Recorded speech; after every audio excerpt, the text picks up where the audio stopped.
নমস্কাৰ সকলোকে স্বাগতম জনাইছোঁ নতুন এটা ভিডিঅ'লৈ। হয়, আপোনালোকে যিহেতু বহুত দিনৰ পৰা ৰিজাল্টৰ VGTৰ যি ৰিজাল্ট লৈ অপেক্ষা কৰি আছিলে, সেই অপেক্ষাৰ অন্ত পৰিলে।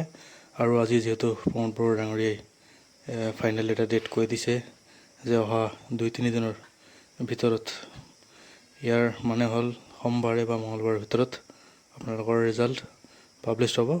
আৰু খুব সম্ভৱতঃ তাৰ লগে লগে এপইণ্টমেণ্টৰ যি প্ৰক্ৰিয়াখিনি, এই প্ৰক্ৰিয়াখিনিও সম্পূৰ্ণ হ'ব। আৰু যিহেতু বহুতে ৰিজাল্ট লৈ বহুত টাইমৰ পৰা অপেক্ষা কৰি আছে বা বিচাৰি আছিলে, বা বহুতে মোক ফোন মেছেজ বহুতে কৰি আছিলে যে ৰিজাল্ট কেতিয়া দিব। আৰু বহুতে কৈ আছে যে এনেই কিছুমান কথা কয়, ভেলুলেছ কথা বা নিমিলে এনেই কৈ দিয়ে। এনেকুৱা কথা নহয়। মই যিহেতু কৈছিলোঁ যে 1 তাৰিখৰ এপ্ৰিলৰ 1 তাৰিখৰ পৰা ভেৰিফিকেশ্যন হ'ব, সেই হিচাপত হৈছে।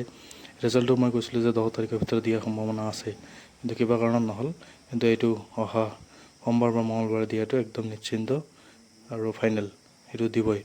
তো আপোনালোকে চিন্তা কৰিব নালাগে যে খুব কম দিনৰ ভিতৰত বা অতি শীঘ্ৰেই 2 দিনৰ ভিতৰত যিহেতু কৈছে, এইটো সোমবাৰ মঙলবাৰ মেক্সিমাম।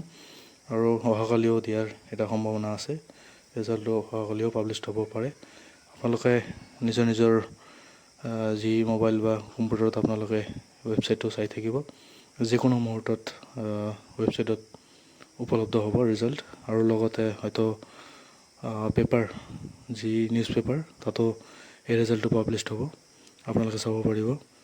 আৰু যথেষ্টখিনি কেণ্ডিডেটে যিহেতু অপেক্ষা কৰি আছে অধীৰ আগ্ৰহেৰে, বা গ্ৰুপত বিভিন্ন ধৰণৰ গ্ৰুপ বা মেছেজ মই চাব পাৰিছোঁ যে বহুতে নিৰাশাত হতাশাত ভুগি আছে যে ৰিজাল্টটো ইমান লেট কৰিলে, আজিলৈকে দিয়া নাই, এইটো কি হ'ব, ৰিজাল্ট ইলেকশ্যনৰ আগত দিব পাৰিব নে নাই। তো আপোনালোকে এটা কথা কওঁ যে LPUPৰো SIO আহি আছে, আৰু সেই হিচাপত অতি শীঘ্ৰেই LPUPৰো ৰিক্ৰুইটমেণ্টখিনি হ'ব।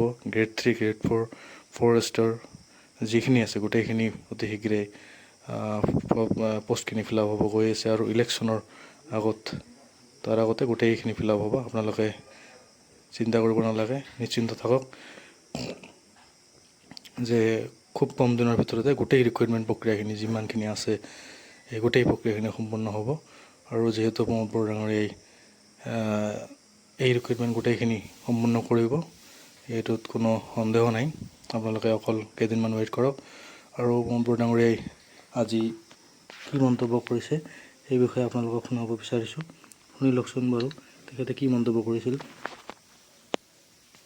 PGT আৰু GT টেটটো একদম 2-3 দিনৰ ভিতৰত হ'ব। আৰু এপইণ্টমেণ্টটো আমি মেক্সিমাম 10 দিনৰ ভিতৰত দিয়াৰ কাৰণে চিন্তা কৰিছোঁ।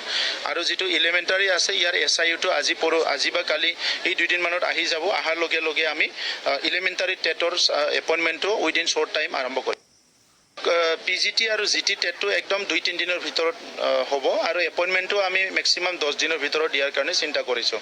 আৰু যিটো ইলিমেণ্টাৰী আছে, ইয়াৰ SIUটো আজি বা কালি এই 2 দিনমানত আহি যাব। অহাৰ লগে লগে আমি ইলিমেণ্টাৰী টেটৰ এপইণ্টমেণ্টটো উইদিন শ্বৰ্ট টাইম আৰম্ভ কৰিম।